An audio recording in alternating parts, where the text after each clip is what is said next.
भारत के युवा अमृत पीढ़ी कहलाएंगे। 28 जनवरी को एनसीसी कैडेट को संबोधित करते हुए प्रधानमंत्री मोदी ने भी युवाओं को अमृत पीढ़ी कह दिया था। अमृत का संबंध अमर होने से होता है, सत्य और पवित्रता से होता है, लेकिन युवाओं के आसपास बनते और बिगड़ते अवसरों को देखिएगा तो अमृत कम, विष ज्यादा नजर आता है। याद रखिएगा कि हम सभी भूलोक के नागरिक हैं, जिसे मृत्यु लोक कहा जाता है। हम में से कोई भी अमर नहीं है, मगर अमरत्व के बिना अमृत की बात हो सकती है। कैसे हो सकती है? खैर, अब जब हो रही है तो इसे स्वीकार कर लेते हैं। अगर वित्त मंत्री ये बता सकती हैं कि कितने हजार रुपए की छूट मिल रही है, तो ये क्यों नहीं बता दिया कि कितने लोगों को यह छूट मिल रही है? हम इस संख्या पर इसलिए जोर दे रहे हैं क्योंकि भारत में कमाने वालों का बड़ा हिस्सा बहुत मामूली कमाता है, वो टैक्स देने के लायक भी नहीं बन पाता है। अरुण कुमार का कहना है कि ई श्रम पोर्टल पर 28 करोड़ लोगों ने ई श्रम पोर्टल पर पंजीकरण कराए हैं। इनमें से 94% लोग वो हैं जो 10,000 से कम कमाते हैं। मानकर चला जाता है कि ये सभी असंगठित क्षेत्र से जुड़े होंगे, तो आप इस क्षेत्र की हालत का अंदाजा लगा सकते हैं, जहां 26 करोड़ से ज्यादा लोग 10,000 रुपए से कम प्रति माह कमाते हैं। अरुण कुमार के अनुसार 28 करोड़ का 94% 26 करोड़ से अधिक होता है।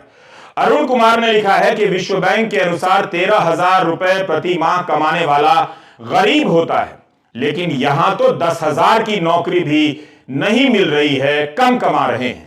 जिस देश के असंगठित क्षेत्र के 26 करोड़ लोग 10,000 रुपए प्रति माह से कम कमाते हैं, हम जानना चाहते हैं कि उस देश में बजट की इन घोषणाओं में ताली बजाने वाले कौन हैं। ये आंकड़े बताते हैं कि भारत के आम जन की आर्थिक स्थिति क्या है। क्या आप इस सच्चाई से नजर हटा सकते हैं? क्या इतना कम कमाने वाले देश के युवा भी बजट की घोषणाओं के बाद ताली बजा रहे होंगे? बता दीजिए। उम्मीद है पिछले साल मई की यह खबर आपको याद होगी। तब periodic labour force survey PLFS का आंकड़ा आया था। यह सर्वे 2019-20 के लिए था। इसमें बताया गया कि जो भी 25,000 रुपए महीने का कमाता है, वो चोटी के 10% आमदनी पाने वालों में आ जाता है। क्या इसमें कोई बदलाव आ गया है? इतनी तरक्की आ गई है कि लोग 25,000 से ज्यादा कमाने लगे हैं।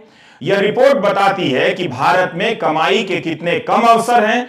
जो भी अवसर हैं वो कम मजदूरी, कम सैलरी वाले अवसर हैं। इस बजट में 6 से 9 लाख रुपए सालाना आय वालों को 15,000 रुपए कम टैक्स देने होंगे। पहले उन्हें 60,000 रुपए देने पड़ते थे, अब 45,000 रुपए टैक्स के तौर पर देने पड़ेंगे। 15 लाख सालाना कमाने वालों को राहत मिली है, ज्यादा मिली है। कम कमाने वालों से ज्यादा राहत ज्यादा कमाने वालों को मिली है, अगर मेरा गणित सही है तो। 15 लाख सालाना कमाने वालों को पहले 1,87,500 रुपया टैक्स लगता था, अब उन्हें 1,10,000 रुपया टैक्स देना होगा। यहां तक इस वर्ग में युवा ही आते होंगे जो अपनी नौकरी शुरू कर रहे होंगे या उनकी नौकरी के कुछ साल हो गए होंगे। निश्चित रूप से ये राहत की बात तो है, मगर इतनी बड़ी भी हेडलाइन नहीं है। महंगाई, स्कूल की फीस, मकान का किराया, EMI, ट्रांसपोर्ट का खर्चा, ये सब देखेंगे तो वह इस राहत का बहुत लाभ नहीं उठा रहा है। उसकी आर्थिक स्थिति में कोई बहुत बड़ा बदलाव नहीं होने वाला है। कायदे से यह छूट तो तब मिलनी चाहिए थी जब कोरोना के 2 साल के दौरान 9 से 12 लाख सालाना कमाने वाला वर्ग करा रहा था। बैंकों के ब्याज दर बढ़ने से उस पर EMI का बोझ बढ़ता जा रहा था और अब भी बढ़ता ही जा रहा है। कोरोना के समय यही वो तबका था जो EMI नहीं चुका पा रहा था। 7 लाख की छूट पर एक राय और आई है, किसी एक्सपर्ट की है। इस बजट में कहा गया है कि नई टैक्स व्यवस्था में 7 लाख की सालाना आय तक कोई टैक्स नहीं लगेगा, मगर अतिरिक्त राय, अलग राय यह है कि पुरानी व्यवस्था में तमाम छूट मिलाकर वैसे भी 7 लाख की आमदनी पर टैक्स नहीं लगता था, क्योंकि 5 लाख तक तो वैसे ही छूट थी और उसके अलावा 1.5 लाख की छूट दी जाती थी। फिर नई पेंशन स्कीम में निवेश करने के लिए 50,000 की छूट मिलती थी, तो एक तरह से 7 लाख वालों को जीरो टैक्स की छूट मिलती थी। इस बजट में युवा पीढ़ी को नया नाम मिला है, अमृत पीढ़ी का। भारत के युवाओं के जीवन में कितना अमृत है, कितना विष है, वही जानते होंगे, थोड़ा मैं भी बता देता हूं। ये सब हाल फिलहाल की खबरें हैं, पिछले 2 महीनों की। बिहार, उत्तराखंड, हिमाचल प्रदेश, गुजरात से कई राज्यों के नाम छूट गए हैं, मगर ऐसी खबरें हर जगह से सुनाई और दिखाई देती हैं। सरकारी भर्ती की परीक्षाओं की खबरें हैं। हाल ही में गुजरात में पंचायत जूनियर क्लर्क की परीक्षा के लिए 9 लाख से अधिक छात्र तैयारी करने में लगे थे और खबर आती है कि पेपर लीक हो गया है, परीक्षा रद्द हो गई है। उत्तराखंड में भी वन दरोगा की परीक्षा रद्द कर दी गई। तब रद्द हुई जब रिजल्ट निकल चुका था।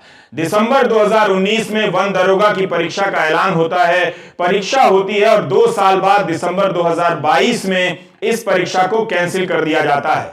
अमृत पीढ़ी के 2 साल बर्बाद हो गए। पिछले ही महीने उत्तराखंड में पटवारी लेखपाल की परीक्षा रद्द हुई। अभी हाल में हिमाचल में सिपाही भर्ती परीक्षा में पेपर लीक को लेकर सीबीआई ने 7 राज्यों में छापे मारे। पिछले साल मई के महीने में पेपर लीक के कारण यह परीक्षा रद्द कर दी गई।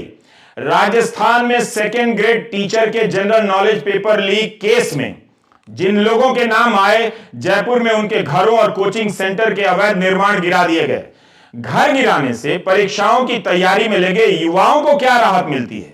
उन्हें तो राहत तब मिलेगी जब परीक्षाएं ईमानदारी से होंगी।